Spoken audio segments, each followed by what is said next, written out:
So I saw Ashley St. Clair tweet something about Ireland trying to kill 200,000 cows to stop climate change. And Elon Musk even responded to it. And Elon's against it. He's like, you don't need to kill cows in order to stop climate change. Like, that's not how you do it. I have a lot of opinions about that, but I want to just read the article real quick. I have two here. One of them is from Telegraph. The other one is from the one I had at the beginning. They said climate activists are coming for livestock producers and farmers. European governments have been targeting the agriculture industry for several years. Telegraph reports that Ireland's government may need to reduce that country's cattle herds by 200,000 cows over the next 3 years to meet climate targets. In an effort to reduce nitrogen pollution, Reuters reports that the European Union last month approved a $1.6 billion Dutch plan to buy out livestock farmers. Now the Biden administration's targeting American agriculture. We'll look at that in a second. But yeah, the Dutch thing is crazy. I've been wanting to have a Dutch farmer or someone from Dutch on to talk about that. They're doing it in the EU. They're doing it in America. This idea, I mean, I'm just going to start out the gate and say 200,000 cows in Ireland is not going to make or break the climate or any sort of pollution that they perceive. I mean, it's ridiculous when it comes to India and China and America and all these countries. If Ireland gets rid of 200,000 cows and say China that has 1 billion people, they decide to ramp up their production by 10 or 20%. 1% of China's production is going to weigh out 200,000 cows. That's like nothing on a worldwide scale. So Europe needs to wake up. Obviously, the whole world needs to wake up, but Europe is like so pathetic now. They're like, oh, we're just going to sacrifice our farms and we're going to put restrictions on it. Dude, you're Netherlands, you're Ireland. You don't even have a huge responsibility as far as like just straight statistics of how much you're responsible for stuff.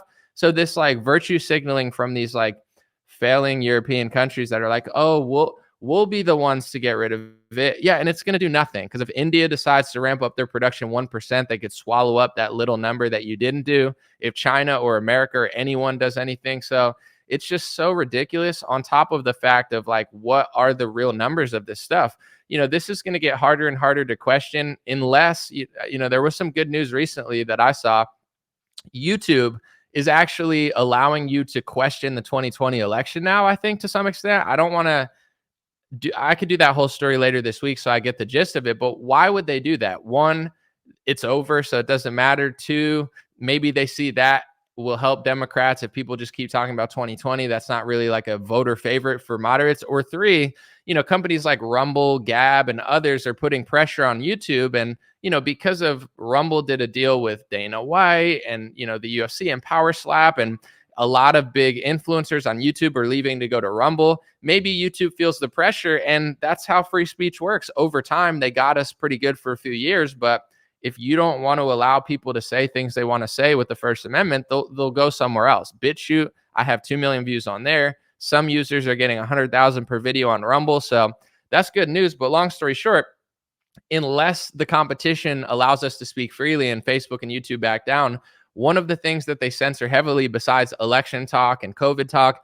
is climate change talk. They do the same thing as Anthony Fauci. They say, this is the science. We are the science. I am the science. This is undebatable science. And we are going to completely change your life, change your farms, change your reality, change your economy. And you can't dare push back because this is the science. That's what they're going to do. They're already doing it. And just like with COVID, it's very odd. If you're Ireland and you get rid of 200,000 cows, let's not even talk if that's really polluting and nitrogen and it's destroying. Let's just assume that you're not lying, which I'm not sure is the case. And let's just say it is bad and you're getting rid of it.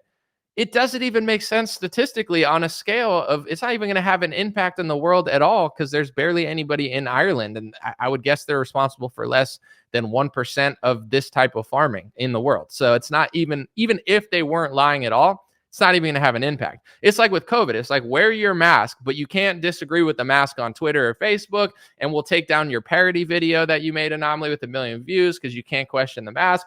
And it's like, are we now denying the science of airflow? And, it's like COVID can, for a while, they're like, it could stick to your desk. And like, they're just saying all this stuff that doesn't even make sense. It's this, it's that, it's this, it's that. And then 2 years later, they're like, yeah, I guess it really is. It's not like this magic thing that's like jump, but it sticks to the mask and it stops and it doesn't. It's like, that's not really how it worked ever. So they're going to do the same exact thing that they did. It's like they can't even tell the truth about the science of a mask and how much it blocks air transmission, like a regular dinky plastic mask that's now floating in the ocean killing sea animals, because left wingers only care about plastic straws, but not billions of plastic masks. But whatever.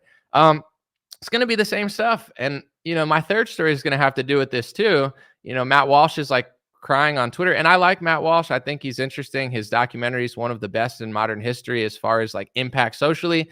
But he's like crying on Twitter today about like nobody believes the government report on UFOs. It's like, we'll get into that later. I wonder why. I wonder why no one believes the government report on UFOs when the government just spent 2 years lying around the world. How could they all lie in unison? They just did. They just did that. So everybody has a right to be skeptical over this stuff. And when it comes to the climate stuff, this is the new agenda. I'm going to read on. Special President Envoy for Climate John Kerry recently warned at a climate summit for the U.S. Department of Agriculture that the human race's need to stop to produce food to survive creates 33% of the world's total greenhouse gases. We can't get to net zero. We don't get this job done unless agriculture is front and center and part of the solution. So now food supply is bad. We've had famines, starvations, Mao Zedong. The Irish have been, had potato famines, etc. But now it's food man bad. It's just like, wow, we're so bad because like feeding ourselves is responsible for a lot of the world's greenhouse emissions. It's unbelievable. I just want to get the title of this article real quick because I feel bad as like a news analyst not being able to tell you what it comes from. It's cowboystatedaily.com. That's where this article comes from. Sorry, I couldn't just go through this live stream and not give them credit. You know how I do. So I mean, there's a lot of angles to this. I think the most obvious one is that all these things like carbon and greenhouse gases, like, do people know how photosynthesis works? You could plant a bunch of trees and trees need to suck that in and they spit out oxygen. It's a beautiful thing. So this idea that planting trees is never part of the equation, it just goes against nature. It's like, let's suck the carbon out of the air with these big machines. You could do that, but you could also plant a bunch of trees. I mean, no, you don't want to do that. You just want to act like this gas is a poison. I talked to somebody one time. I'm not going to say their name because they didn't really give me permission to say it, but it was a private conversation. But anyway, they were like, they have a science degree. They're very into science. And they said to me, Anomaly, that all these things that they say are poisonous and like gases or whatever they're saying, I guess they call it pollutants. These are on the periodic table of elements. So these are naturally occurring gases and elements in nature. And instead of understanding that these are part of nature, they're trying to basically rebrand them as if they're some pollutant when it's natural. Like this idea that carbon is like evil, it's not true. It's a necessary part of nature that is responsible for a lot of life in the world, if not all life, with the process of creating oxygen. I'm not saying that too much or too little won't have some sort of impact, but when it comes to all this data, killing our way of eating to save the planet, is this the same as locking down for 4 months to stop COVID? To me, it's the same sort of thing. They told you that locking down for 3 months or 4 months or 2 years or whatever they did is going to stop COVID. Really, what it did was just provide immunity for big pharma, made a cash cow for big pharma. Politicians got a lot of money. Investment firms, like we just talked about, miraculously found a way to stay afloat while hundreds of thousands of restaurants didn't.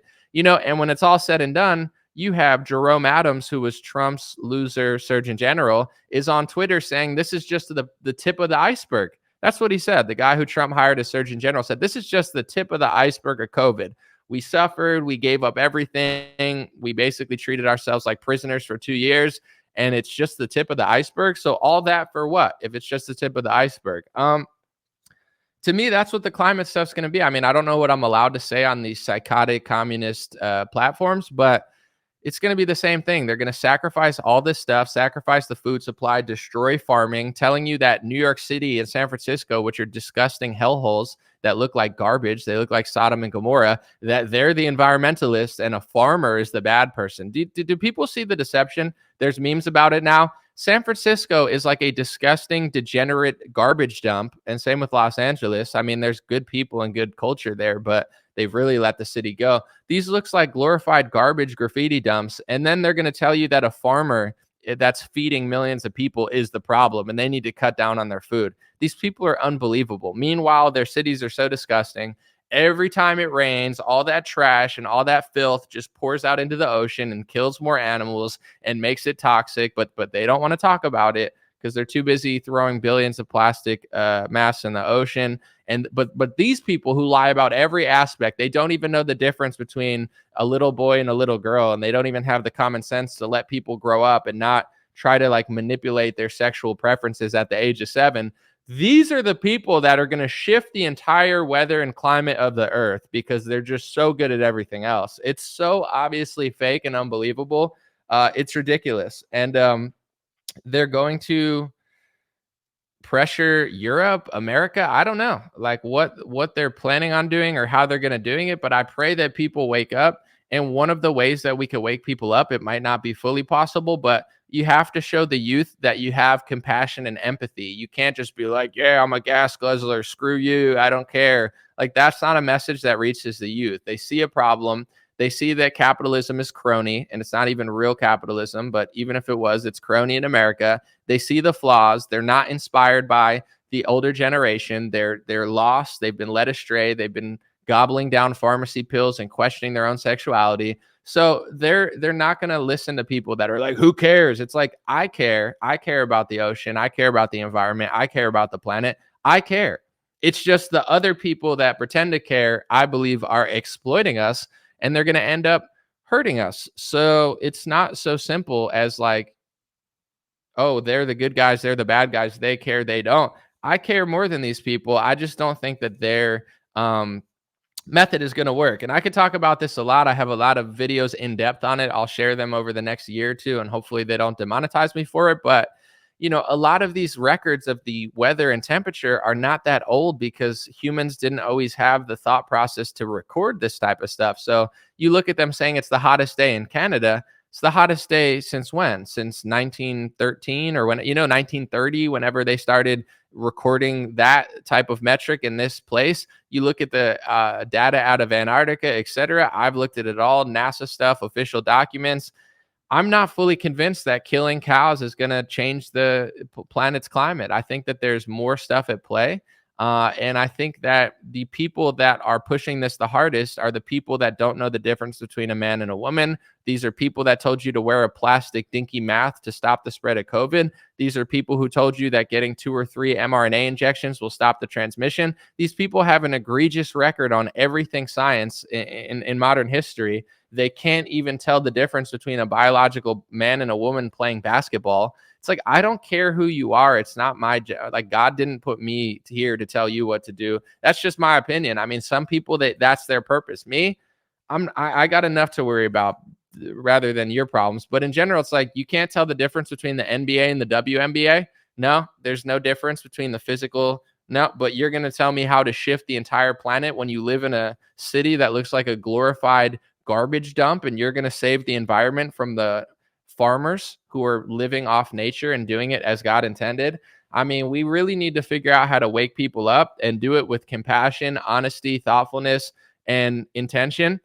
We can't just play this like, I'm not trying to be rude, but the Tommy Lahren game of like, screw you, you know, like, I don't even dislike Tommy Lahren. She said a lot of common sense stuff recently. She seems like she's, you know, she's got a heart. I'm not trying to knock her, but like that energy is good for like virality of like, screw you left. It's like, but that's not going to get enough people on our side. And we need to do that stuff. I think in order to win the ideological battle when it comes to a country or a world, you need to get enough people on our side. We're doing a good job, but I always look at us like we could do better. I'm a harsh critic on myself and our movement. So it's time to really win this narrative. And, you know, I got brought on Fox News one time to talk about this, and it got over 4 million views, and they've never had me on since. For some reason, they don't want to talk to me, even though I think I'm a superstar. I'm not trying to pat myself on the back, but it's like they have a bunch of losers on, a bunch of shills, a bunch of like, oh, I just say what everyone says. Who cares?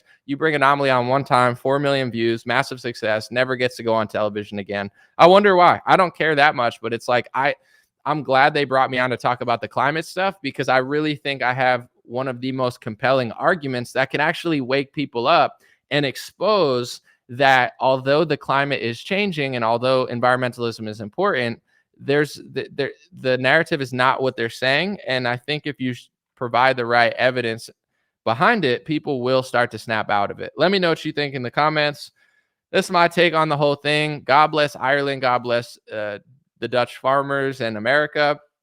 Do not let them destroy farms. Do not let them ruin farming and organic farming any more than they already did.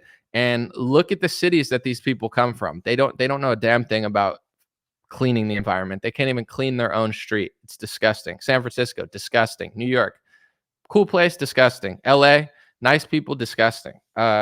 Fix their city, and then they could go tell farmers how to live. When you start to get down to the facts and you start realizing that most of the ocean is unexplored and most of Earth is ocean, they're finding active volcanoes under melting glaciers. You have India and China among the biggest polluters that are never targeted with these protests, and the list goes on and on of things that just aren't adding up.